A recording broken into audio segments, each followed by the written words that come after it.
nous vous saluons une fois de plus. Nous entrons dans vos maisons où nous avons besoin de partager encore un autre message aujourd'hui, une petite réflexion comme on l'a toujours fait. Ici, nous parlons aujourd'hui, nous allons élaborer sur le plan de Dieu. Le plan de Dieu dans notre vie, le plan de Dieu à lui selon son entendement et le plan de Dieu dans notre vie et ses conséquences. Donc, si vous tournez, vous vous rappellerez bien que le Seigneur avait appelé les enfants d'Israël de quitter l'Égypte pour une terre promise qui, selon son plan, il avait permis à ce qu'ils soient esclaves pour un temps et qu'à un certain temps, il devait les ramener. Et là, il envoya Moïse. Lorsqu'il a envoyé Moïse, il lui dit, bon, écoute, j'ai un plan et j'aimerais que toi, tu sois la personne qui va exécuter ce plan-là. Toutefois, je serai avec toi. Et mon plan, c'est de ramener les enfants d'Israël dans la terre que j'avais promis à leur père. C'était le plan de Dieu. Donc Moïse entre dans le plan de Dieu, tel que Dieu avait planifié, et toi, tu deviens mon collaborateur dans ce plan. La parole de Dieu nous dit ceci, que Moïse, en hébreu, dans l'Épître aux Hébreux, la parole de Dieu nous dit que Moïse, c'était un homme fidèle dans la maison de Dieu. Donc, il a obéi à ce plan et il a fait ce que le Seigneur lui avait demandé. Aujourd'hui, nous sommes dans la nouvelle alliance. Bon, en fait, nous sommes dans la nouvelle alliance avec l'arrivée ou avec l'apparition ou l'accomplissement des promesses que le Seigneur avait faites d'abord au peuple d'Israël et aussi à tout le monde entier. Donc, le monde entier attendait le salut par notre Seigneur Jésus-Christ. Et le plan de Dieu a commencé à se dérouler lorsque le Seigneur est venu, il a enseigné, il a fait tout ce qu'il devait faire. Avant son départ, il dit ceci, il réunit, comme Dieu avait appelé Moïse, il lui donne les instructions, c'est ce qu'il devait faire pour amener les enfants d'Israël en dehors de l'Égypte. Le Seigneur Jésus-Christ a fait aussi la même chose. Dans Matthieu 28, 18, il réunit ses disciples, les 11 disciples qui étaient restés après que Judas s'est égaré. Il leur dit, écoutez, j'ai besoin que vous sachiez ceci, que toute l'autorité m'a été donnée au ciel et sur la terre. Il commence par leur annoncer d'abord l'autorité qu'il a reçue de la part de Dieu. Et cette autorité a quelle fonction? Il leur dit ceci, j'aimerais que vous puissiez aller faire de toutes les nations mes disciples. Faites de toutes les nations mes disciples. Et comment on fait des nations vos disciples? Quelqu'un pourrait se poser peut-être poser cette question parmi les disciples. Il leur dit ceci, vous allez le faire en baptisant. C'est un autre enseignement sur le baptême. Lorsque vous le baptisez, et aussi vous allez leur enseigner. Vous allez leur enseigner tout ce que vous avez entendu de moi, tout ce que je vous ai prescrit. Allez le leur enseigner. Donc, il y a l'enseignement qui entre en ligne de compte, et après, en fin de compte, il leur fait une promesse en disant « Je serai avec vous jusqu'à la fin de tout temps ». Donc, nous voyons que le Seigneur Jésus-Christ, il a déballé le plan que Dieu avait pour la mission qu'il avait sur la terre. Et cette mission consistait à prendre les hommes de ténèbres à l'admirable lumière, comme la parole de Dieu le dit à travers Pierre. Donc il dit, le Seigneur vous fait partir de ténèbres à son admirable lumière. Donc c'était ça la mission que le Seigneur s'est assignée, parce qu'il a dit, allez annoncer que le royaume est proche. Vous voyez, donc c'est la chose que le Seigneur a demandé à ses disciples de faire. C'est ça que ceux qui sont des leaders, ceux qui sont engagés dans l'œuvre de Dieu, ils doivent avoir cette priorité dans leur vie. Ils doivent avoir cette priorité dans leur encadrement de ceux qu'ils appellent les disciples du Seigneur ou les membres de l'Église. Il me semble, quelque part là, avec amertume, de constater que nous nous sommes un peu éloignés de la mission que le Seigneur nous a assignée. La mission était qu'il y a la volonté de Dieu que nous devons faire connaître aux hommes, comme il avait fait avec Moïse. Aujourd'hui, c'est nous qui avons à faire connaître, qui avons la mission de faire connaître la volonté divine à tous ceux qui aimeront venir et faire le chemin avec le Seigneur Jésus-Christ. Et nous avons cette mission. Malheureusement, ce que nous entendons la plupart du temps, c'est que dans nos assemblées, c'est les besoins des hommes devant Dieu. Donc la mission de Dieu n'est plus quelque chose d'important, c'est beaucoup plus les besoins des hommes au devant de Dieu. Et cela se traduit même dans nos prières. Lorsque vous entendez les prières que nous organisons, c'est que nous allons organiser les prières pour autant de jours, nous allons organiser les jeûnes parce que nous voulons que Dieu réponde à nos besoins. Et cela du janvier au décembre, c'est beaucoup plus là. Et si nous voulons peut-être retourner à la mission que le Seigneur nous a donnée, ou nous a assignée, nous y retournons avec beaucoup de paresse. Et peut-être une séance ou deux suffisent. Et le reste, c'est pour nos besoins. J'aimerais vous rappeler ceci. Quand le Seigneur a fait partir les enfants d'Israël de l'Égypte vers la terre promise, il connaissait qu'ils étaient dans le besoin. Des besoins tels que la nourriture. Ils en avaient besoin et le Seigneur leur a toujours pourvu. S'était arrangé pour leur donner de la nourriture. Avant, c'était la manne. Lorsqu'ils ont reçu la manne, ils se sont habitués à cette manne et ils n'ont plus trouvé plaisir dans ça, ils voulaient quelque chose d'autre. Mais bien sûr, ils devaient bien demander ou attendre que le Seigneur puisse changer, peut-être leur donner une autre nourriture. Dans la providence de Dieu, le Seigneur connaissait que cette manne contenait peut-être des vitamines qu'il fallait pour leur survie. Mais ils se sont dit, non, nous avons besoin d'avoir beaucoup plus de la nourriture que celle que nous mangeons chaque jour, la manne. Malheureusement, il s'est fait que, au lieu de demander bien poliment au Seigneur que nous avons besoin d'une certaine diversité, ils se sont mis à se lamenter. Ils n'ont pas d'abord voulu reconnaître la grâce de l'Éternel qui leur a fait de leur donner la nourriture dans le désert.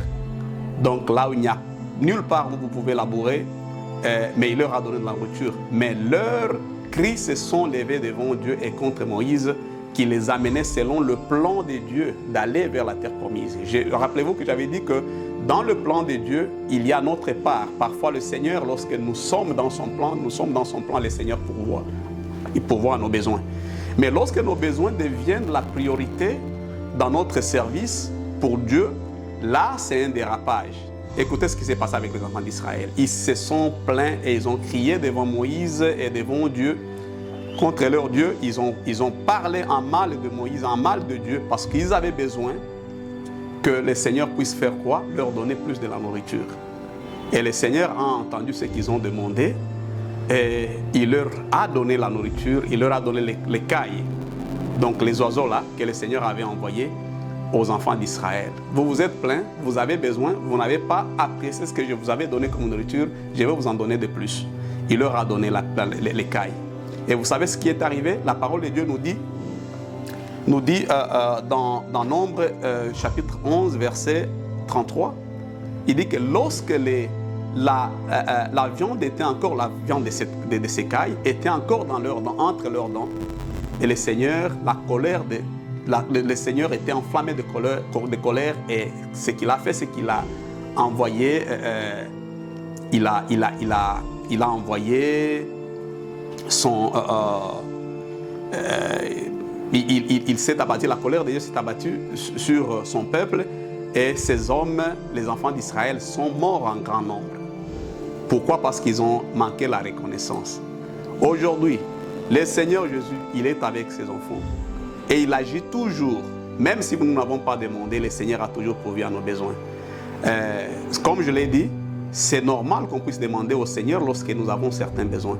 Mais lorsque ça devient primordial, ça devient la chose la plus principale, lorsque nous réunissons dans des assemblées, je suis sûr que nous ne nous plaisons plus à Dieu. Nous sommes juste un groupe des égoïstes qui avons besoin que le Seigneur nous donne encore beaucoup plus, comme les enfants d'Israël l'avaient fait lorsqu'ils avaient besoin d'une nourriture en dehors de la manne. Il est très important que les enfants de Dieu fassent attention. Il est très important que les leaders des églises fassent attention. Vous n'allez pas conduire les enfants de Dieu dans les demandes qui ne sont pas la priorité de Dieu. Plutôt, c'est comme si vous avez dit au revoir à la mission à laquelle le Seigneur vous appelle. Le Seigneur vous appelle à prendre ses enfants et les amener vers le royaume, à les préparer pour le royaume à venir. Et chemin faisant, le Seigneur a toujours pourvu pour ses enfants. Et toute chose qui est dite contrairement à la pourvoyance de Dieu, je suis sûr que cela ne vient pas de Dieu, c'est un esprit de l'ennemi. Parce que cela a commencé par, si je me rappelle bien, il y a plus ou moins 20 ans, où le message a essayé de changer de forme. Ce n'était plus que voilà, nous avons le salut, nous avons la marche à suivre, nous avons il y a ce que nous attendons de l'au-delà. Ce n'était plus important. La mission que le Seigneur nous avait donnée, de faire des nations, les disciples, ce n'était plus ça sur l'agenda, dans notre agenda, dans notre programme. Dans notre programme, c'était assez mal. C'était plutôt, viens au Seigneur Jésus-Christ et tes problèmes seront résolus. Mais écoutez, nous sommes en train, en quelque sorte, d'escroquer les gens, parce que la plupart des gens, ou la plupart des personnes, même ceux qui sont fidèles à Dieu, ceux que le Seigneur aime, et ceux qui aiment le Seigneur véritablement au fond de leur cœur, ceux qui le servent, les serviteurs qui sont fidèles, ils auront toujours des problèmes qu'ils ne sauront jamais régler ou résoudre au cours de leur vie. Et même la personne qui se tient debout en train de demander aux gens, dire aux gens que voilà, si vous venez au Seigneur, vous n'aurez plus de problèmes, c'est un mensonge d'abord parce que ça ne vient pas de la part de Dieu. Le Seigneur nous promet, nous prévient qu'il y aura des situations qui vont nous bouger. Donc, dire que venir au Seigneur, les choses commencent à bien marcher et tout, ça ne vient pas de Dieu.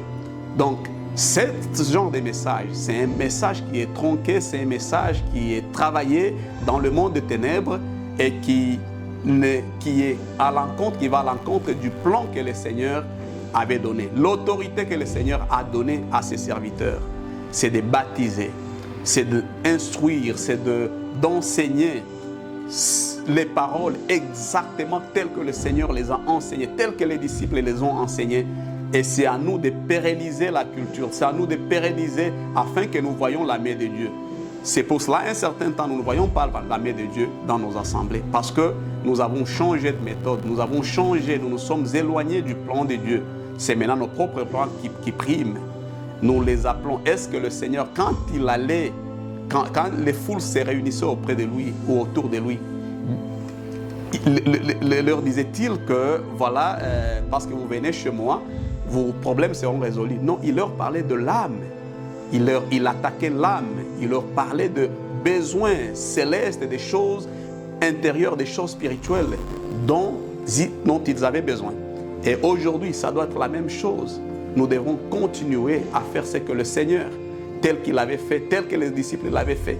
Je ne vois pas un seul disciple, je ne vois pas un seul parmi ceux qui ont écrit qui a dit non, quand vous venez au Seigneur, là vos problèmes sont résolus.